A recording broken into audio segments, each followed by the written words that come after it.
الناس الحلوة النهاردة في زيارة لمعرض الفنان الكبير سمير فؤاد بقاعة بيكاسو بالزمالك علشان نشوف مع بعض معرضه 60 سنة فن. الحقيقة سمير هو اللي أمل بالحوار الحلقة دي، وده لأنه بينه وبين الفنان الكبير سمير فؤاد حكايات وحكايات، وقدر سمير إن هو يكشف لنا عن جوانب من عالم الفنان سمير فؤاد اللي يمكن مش كتير مننا يعرفها.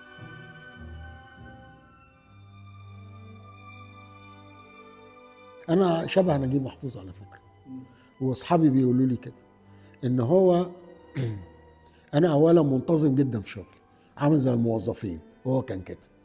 انا بدخل المرسم الساعه 8 ونص الصبح وامشي الساعه 3 ارسم.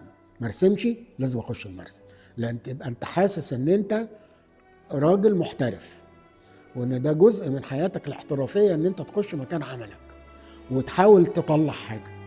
النهارده هطلع حاجه جيده، بكره هطلع حاجه نص نص، بعد بكره هطلع حاجه ممتازه. ماشي. انما اما تيجي انت تشتغل لمده شهر هتطلع ده وده وده وده وده كويس. ففي انتاج بيطلع. ادي نمره واحد. نمره اتنين، ان انا قادر زيه بالظبط. هو كان عنده هيكتب من الساعه 6 للساعه 8. الساعه 8 تيجي يحط القلم، حتى لو كان هو بيكمل الجمله. انا قادر ان انا احط الفرشه وانا بعمل كده وارجع تاني يوم اكمل عليه. دي قدره بقى، عندي هذه القدره. انفعال، الانفعال بيجي. الانفعال ما فيش انا ما اعرفش حاجه اسمها مزاج. اصل انا مزاجي النهارده وحش، مزاجي ان بقى ما اعرفش ايه، انا نفسي لا مفيش حاجه كده. انت هتخش وتشتغل. مزاجك النهارده كويس هتطلع حاجه هايله، مزاجك مش كويس هي يمكن يجي بعد شويه. ايش ضمنك ان انت تروح بمزاج منيل وبعدين في نص النهار تلاقي مزاجك فتح؟ ما تعرفش الا لما تبقى تشتغل. لو في 10 سنين كمان يبقى انا الاختزال اكتر، لان انت كل ما تكبر كل ما انت عاوز تهرب من التفاصيل. التفاصيل بقت بالنسبه لك مش هي الحرفنه. الحرفنه هي ان انت تختزل، وان انت تجيب المضمون اكتر. يعني خلاص بتبقى انت عملية الاستعراض التكنيك، وعملية ان انت بتقدر ترسم ده او تعمل ده صح او خلاص. مش هو ده اللي انت بتدور عليه. انت بتدور على ما وراء الموضوع. فهو ده اللي شاغلني الحقيقة. وبالتالي فانا بقالي فترة يمكن سنتين بشتغل تجريد، بس مانيش عندي الإحساس بأن المشروع اكتمل، أنه هو أصبح جاهز لأن أنا أعرضه على الناس. غالبا هو ده اللي هيشغلني في خلال على الأقل السنة سنتين الجايين، بلاش 10 سنين. ده حاجة. الحاجة التانية هو أني عاوز أكتب أكتر. ففي المشروع اللي أنا بخلص فيه دلوقتي اللي هو ذكريات الطفولة والصبا في مصر الجديدة، لأني برجع بسجل ما كان. وده شيء خلاص احنا جيل بيختفي.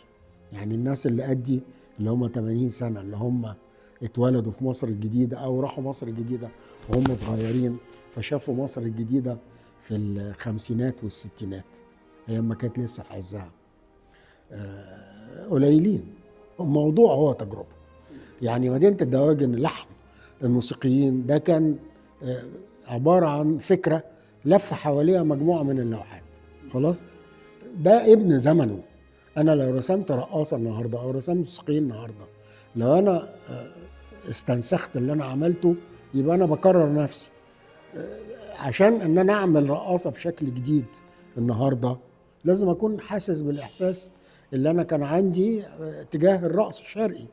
مثلا الحتة دي أنا اتفرجت عليها بتمعن المرة دي. شوف اللوحة دي 2014، إنما جيت تاني وبصيت يعني عجبتني قوي التلخيص اللي أنا عامله، ودي مدية دي، عارف الجزء ده. فده لان انا دلوقتي اما بتفرج بعين ناقد، مش بعين خلاص هو العمل ده خلص. ده كان سنة 2014 بني ادم غيري. مش انا دلوقتي. انا لما بشوفه دلوقتي بشوفه بعين واحد ناقد متفرج زيك معايا. لان ما تفتكرش ان انا هفتكر انا ابتديت دي ازاي ومشيت فيها ازاي، لا مش بالدرجه دي، لا. انا نعيمه عاكف طبعا هي من الناس اللي مطورين في الرقص الشرقي. يعني انا لما كنت برسم المعرض الرقاصه اللي هو كان في الفتره 2004، طبعا ما قبل 2004 لان انا ابتديت معرض الرقاصه حوالي 2002 2003. كنت مهتم جدا بالرقص الشرقي وكنت بروح مهرجان الرقص الشرقي اللي كان بيتعمل في المينا هاوس. كان مهرجان مهم جدا. فكنت عارف كل رقاصة أضافت إيه للرقص الشرقي. نعيمة طبعا من طوروا جدا الرقص الشرقي بعد سامية جمال وتحية كاريوك، تحية ثم سامية ثم نعيمة على طول كده. يعني دول الثلاثة الكبار. يعني دي الموسيقى جزء من حياتي. يمكن ده الموضوع الوحيد اللي ممكن أقول إن هو أنا ممكن أكمل عليه. يعني أنا بسمع موسيقى طول الوقت، وأنا من الناس اللي هو يعني درست مزيكا وبفهم إلى حد كبير في المزيكا، خصوصا المزيكا كلاسيك. أما جيت أعمل المعرض بتاع الموسيقيين هو خد فترة، يعني هو يمكن ابتدى من 2012 حاجة زي كده، وأخد عشان يتبلور خد بتاع سنتين 3. إنما المعرض ده أعتقد إن هو من أحب المعارض لنفسي، لأن هو كنت فيه بعبر عن زي ما أنا سميته مقامات، إزاي إن اللوحة تديكي إحساس زي المقام ما بيديكي إحساس معين. يعني كل مقام له إحساس. مقام نهاوند له إحساس معين، والحجاز له وهكذا وهكذا. يعني أنا ساخر، يعني أنا اتريق بالبلدي كده. التريقة بتبان في اللوحات، بتبان باينة ورايا، باينة قوي يعني. فهي مش هتطلع أزيد من كده يعني، إلا لو كنت أنا قررت أن أنا أتحول رسام كاريكاتير. وأنا رسمت كاريكاتير على فكرة، رسمت كاريكاتير وأنا في الكلية. اللوحة دي بحبها جدا لكذا سبب. السبب الأولاني هو إن طبعا الفيلم ده شفته وأنا صغير بتاع فيروز ومعانا ريال وبتاع، فده من ذكريات الطفولة. دي نمرة 1. نمرة 2 إن أنا لما جيت أنفذ اللوحة دي وخدتها وعملتها كأنها إعلان شيبسي عشان أتريق على الإعلانات يعني، كانت سهلة التنفيذ جدا. يعني مش من اللوحات أنا دايما بأعاني قوي مع اللوحة، يعني اشتغل فيها وعدل وعدل وعدل لحد ما أوصل للشكل اللي هو يبقى مرضي بالنسبة لي. اللوحة دي أنا خلصتها في قعدتين، كانت ماشية في غاية السهولة غالبا لأن أنا كان في ذهني بالظبط أنا عاوز أعمل إيه. ودي من الحاجات القليلة اللي حصلت لي. إن أنت كفنان متحقق واخد بالك، يبقى أنت مصادرك لازم هتكون موجودة. أنت جيت طلعت شيطاني، طلعت كده من العدم، مش ممكن. كل ما الفنان المصادر بتاعته تبقى كتير ومعروفة، كل ما يبقى أكثر ثراء وأكثر غنى. لأن أنت في الآخر أنت بتطلع شغلك. أنت لا أنا بستنسخ رنوار، ولا أنا بستنسخ ديجا، ولا أنا بستنسخ محمود سعيد، خلاص. إنما أنت دول دخلوا وبقوا جزء منك وكونوا الذائقة البصرية بتاعتك أو الثقافة البصرية بتاعتك. زي ما أنا كنت بقول لبيكار، طب أنت ما تلمحش بيكار في الشغل بتاعي. إنما بيكار من الناس اللي ساهموا بشدة في تكوين الذائقة البصرية بتاعتي، لأن هو من أول الناس اللي أنا حبيتهم في سندباد. صحيح ما كنتش بقلد شغله، إنما كنت بحب أتفرج عليه وبستمتع بيه، فده بيخش هنا كويس. فأنت ما تشوف أي دراسة جادة عن فنان كبير بره، خد فرانسيس بيكون، خد ساذرلاند، خد أي حد يعني، خد دوشامب، هتبص تلاقي إن هو دايما موجود وانا كتبت الكلام ده اما كنت بكتب عن الكاميرا، ناخد دي شامب من غير الراجل اللي هو المصوراتي اللي اسمه موي بريدج، دي شامب ما كانش هيحصل. ده ادى لده، واخد بالك الحضاره كده، ان انت بتاخد من اللي قبليك وتعيد من ضمن من خلال مفاهيمك ومن خلال تكوينك ومن خلال مزاجك الشخصي، وتطلع بشيء جديد، تطلع بشيء مختلف. فأنا بعتبر إن أنت بتخبي مصادر ده خيبة يعني، حقيقة يعني خيبة شديدة يعني. يعني أنت لا أنت واثق من نفسك ولا أنت واثق من شغلك، وبتعترف إن أنت ضحل لأنك ما عندكش مصادر. تخيل بقى الخيبة اللي أنت فيها لما تيجي تخبي مصادرك. هي انا مش بتباهى، انا بقول ده الوضع الطبيعي. اوفيليا اللي هي من مسرحيه هاملت بتاعه شكسبير، اللي هي كانت بتحبه وبيحبها، بس اتجننت لان هو ابتدى يبقى مشغول بجريمه القتل اللي هي اتقتل فيها ابوه، والعم قتل ابوه علشان يستولى على العرش، القصه المعروفه. فاوفيليا بالنسبه لي بتمثل البراءه. هي انتهى بيها الامر انها اتجننت وغرقت، فانا رسمتها، قلت لو انا هرسم اوفيليا النهارده هرسمها غرقانه في حمام سباحه. يعني ده الترجمه المعاصره. دي برضو من اللوحات اللي انا بحيي فيها فنان انجليزي، هو الوحيد اللي رسم اوفيليا، اسمه ايفريت ميلييه. الراجل ده هو اللي هو اسس الحركه بتاعت فناني ما قبل الرافائيليه، البري رافائيلايتس، وهو الوحيد اللي رسم اوفيليا غرقانه كده. انا يعني بعمل كوتيشن، يعني تناص للوحه الاصليه. طبعا اللوحه الاصليه حاجه تانية خالص، انما الحاجه الوحيده اللي بتربط دي باللوحه الاصليه هي الحركه بتاعت الايدين دي، اللي هي تعرفيش هي بتدعي ولا غرقانه ولا ايه بالظبط. دي اللوحه دي عملتها وانا عندي 20 سنه، ودي كنت زرت انجلترا وشفت الفنانين بتوع الالوان ميه من الانجليز، ورجعت مبهور طبعا، مستوى تاني من رسم الالوان ميه. فقررت ان انا ابتدي اشتغل. كنت برسم الالوان ميه قبل كده، بس طبعا كنت برسم بطريقه يعني جودت بقى، يعني ابتديت اتأثرت بيهم، ابتديت اشوف هما ازاي بيشتغلوا، ازاي الطبقات اللون الشفافة بتتحط فوق بعض. فرجعت عملت مجموعة من اللوحات. دي اللوحة اللي فضلاني عندي، ودي اقدم لوحة في المعرض، دي سنة 65. الحركة التشكيلية ما هياش منعزلة عن بقية الدنيا يعني الحالة الاجتماعية والحالة عموما، الحالة في العالم حتى. يعني هو أنا لما عملت أبو غريب ما كنتش متأثر بالحالة في العالم. اللحم ده أنا بعتبره أهم معرض أنا عملته حقيقة، يعني أهم معرض لسببين. السبب الأولاني إن هو أنا عملته وأنا مشحون جدا جدا. كان الوقت ده قبل الثورة بتاعت يناير 2011. المعرض ده كان في ديسمبر 2010، يعني قبل الثورة بشهرين. أياميها احنا كنا مشحونين جدا، وكان في حالة من الغضب والفورة كده. فأنا الموضوع بتاع اللحمة المتعلقة وعلاقتها بالأشخاص وعلاقتنا باللحوم الذبيحة، ومين مين اللي مذبوح ومين اللي بيذبح ومين اللي بياكل اللي بيذبحه ومين اللي بيتاكل وهكذا، كل الأسئلة دي كانت موجودة في ذهني.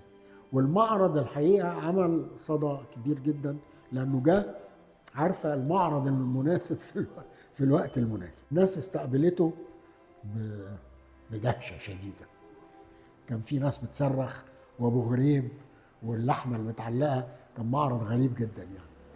اما عملت اتجاه واحد ما كنتش يعني انت بتتاثر دلوقتي الانترنت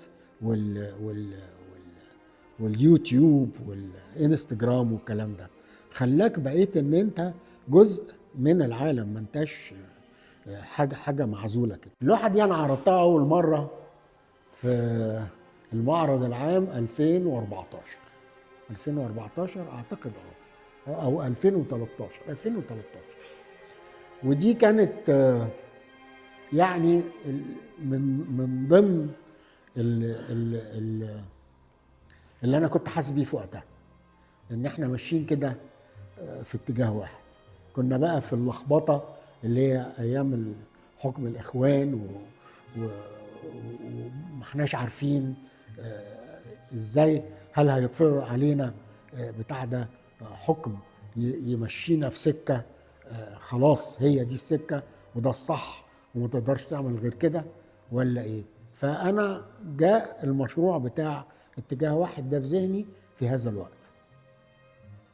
والمشروع ده انا عملت منه كذا لوحه كتير يعني هم مش لوحه واحده، بس دي اكبر واحده فيهم، ودي اللي كان فيها التلخيص للي انا شايفه، ان هي الست دايما عندي هي اللي بتمثل مصر.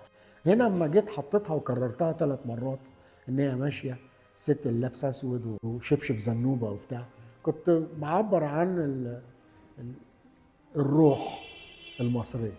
شوفي اللوحات اللي هي بتنتهي بعلامات استفهام اقوى بكتير جدا من اللوحه اللي بتديكي حل.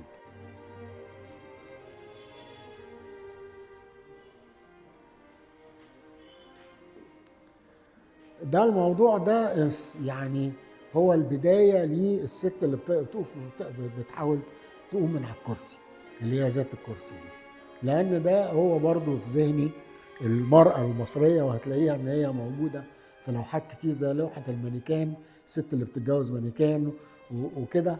ان المراه المصريه او المراه عموما الشرقيه اكتر من المراه في العالم كله بتبقى يعني مش واخده حقوقها، مهضومه الحق لحد ما. طبعا في مصر اكتر بكتير.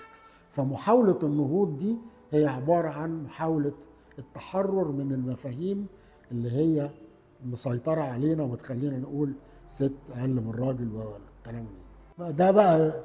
دول اللي هي اللي بتقوم من على الكرسي اللي انا كنت بكلم حضرتك عليها.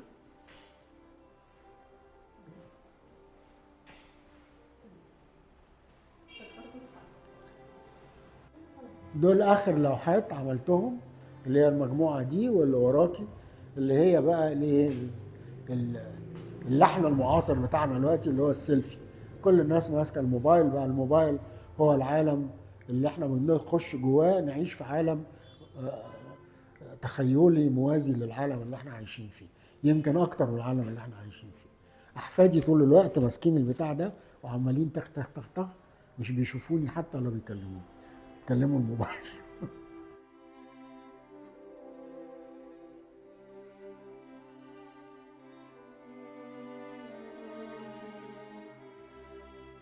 دول الاخر الوان ميه عملتهم زي ما انا كنت بقول لك قبل كده، يعني دول الالوان ميه 2008، دي قديمه، دي 86 او 84 حاجه زي كده. انما الاثنين دول هم اخر لوحتين الوان ميه تقريبا، مش اخر لوحتين، اخر حاجات عملتها. ودول زي ما انت شايف مساحه كبيره، الالوان ميه عاده ما بتقدرش تكبر عن متر، دول متر وخمسة. ف يعني انا بوريك ان انا ما عملت، اما بطلت الوان ميه، قررت ابطل الوان ميه، كان شغلي كده. يعني مش بطلت لان انا ابتديت اخيب، انا بطلت عارف تتقاعد وانت في عزك زي ما بيقولوا. هو طبعا النقد مهم جدا، الناقد طبعا لانه هو محترف وعنده ادوات بيقدر ان هو يحلل بيها الاعمال ويحط صباعه على الحتت المهمه. ده مهم جدا بالنسبه للمتلقي وللفنان. يعني الفنان دايما بيحب يشوف الناقد شايف اعماله ازاي، لان ده بيديله ممكن يديله سكه للمراحل اللي بعد كده.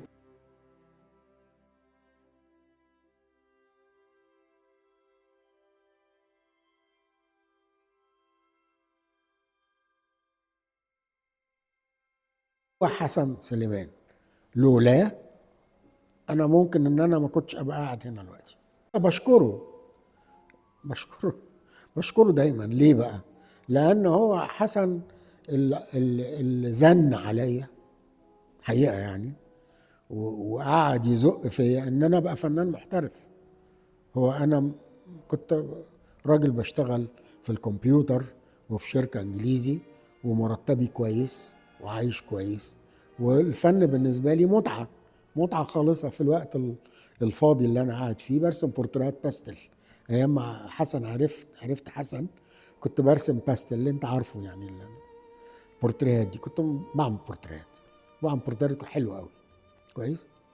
انما كنت بعملها متعه خالصه، لا باخد عنها فلوس ولا بعملها بالطلب. يعني بيجي في دماغي اعمل لك بورتريه اعمل لك بورتريه.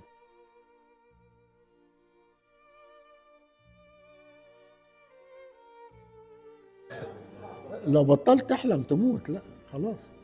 النهارده كلمتني واحده بتقول لي انت فين؟ بقول لها انا في المرسم بشتغل. قالت لي انت عندك معرض؟ قلت لها المعرض بروحه بعد الظهر.